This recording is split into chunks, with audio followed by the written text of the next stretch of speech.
Hi guys, how we doing? So this is my second blog on bipolar and how it's going and things like that. So I'm going to be doing quite a lot of these just to follow my progress.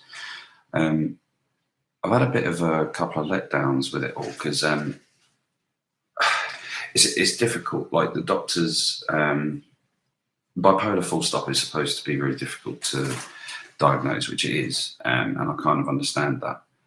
The problem I've got is the lead psychiatrist that's got my case has actually turned around and said that it's not. It's something to do with being emotionally unstable, and basically, I've called his bluff on it. Really, I've got 3 doctors saying that I'm being treated for it, and it's making a difference.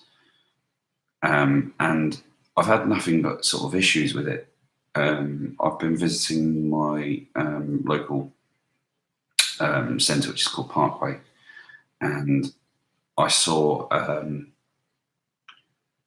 the mental health assessment nurse, and she was there with her forms and stuff, and it just really did seem very scripted, and I think half the questions were not relevant, or if they were relevant, I don't understand how. And it just bugs me slightly that it was literally all scripted, and then the questions that would be on a standard bipolar test, which are all online anyway, are rubbish. You know, the actual bipolar test is great because you can score yourself and on how well, how you answer those questions.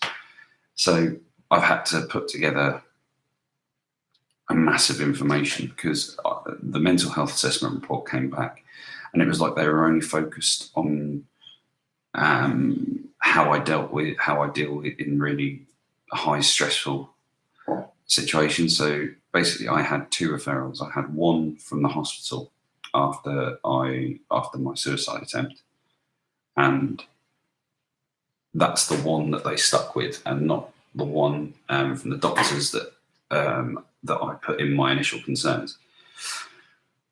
And the annoying part about that is the hospital one was the only one that took precedence. They didn't really go in with any sort of previous knowledge. So all they had was the suicide attempts. And if you continue to read all my report, it was a 5-page report, and it was all based around the suicide attempts, and it got very annoying and tedious.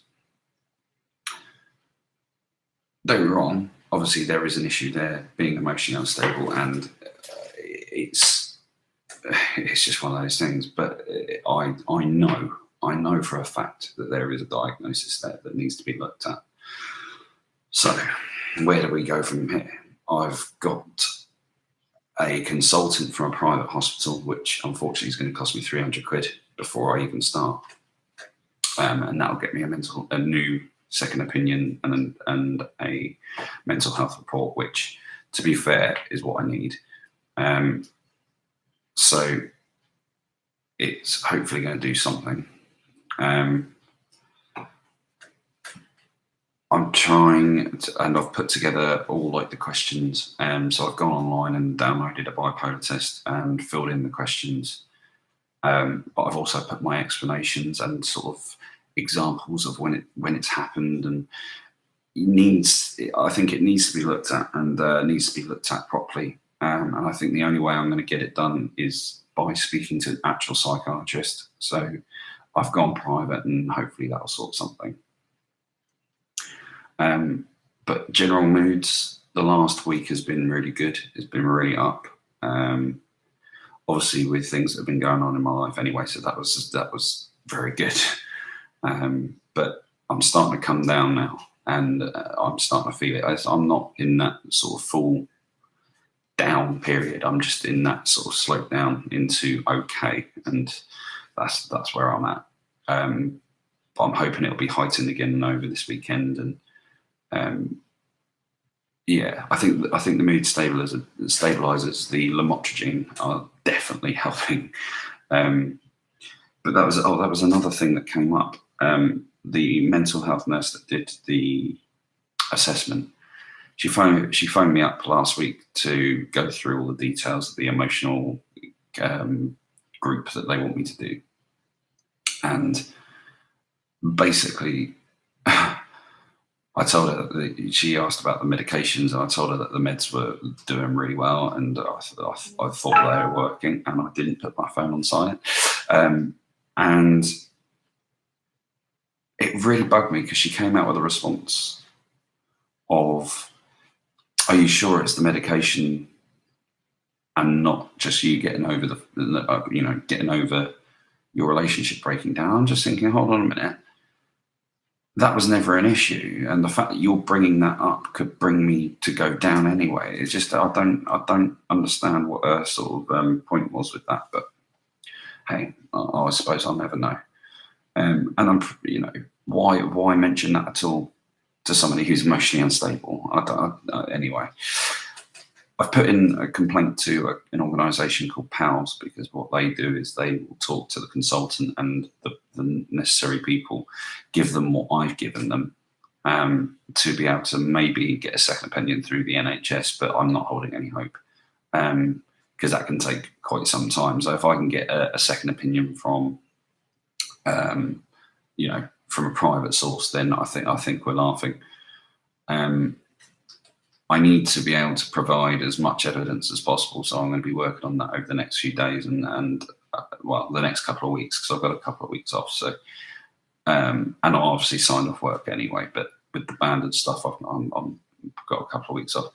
But we'll see how it goes, and hopefully we can all sort of get to the bottom. But I'm convinced that it's bipolar. Otherwise, I wouldn't be making these diaries. Everybody else, all my family and friends, are convinced that it is, and I think you can't turn around and say it's not just because one doctor, one psychiatrist says it's not. Especially when all my GPs, all of the ones that I've seen 4 now, and they've all said, yeah, they can't diagnose obviously, but they can treat me for it if they think it is, and it's obviously working. So we'll go from there, and I'll let you know what happens. I'm hoping that the private hospital is going to give me a call in the next couple of days. Should be today or tomorrow, to set up an appointment, and we'll go from there. But thanks for watching, if you're watching, and if you watch later, cheers, and I'll see you later. Bye.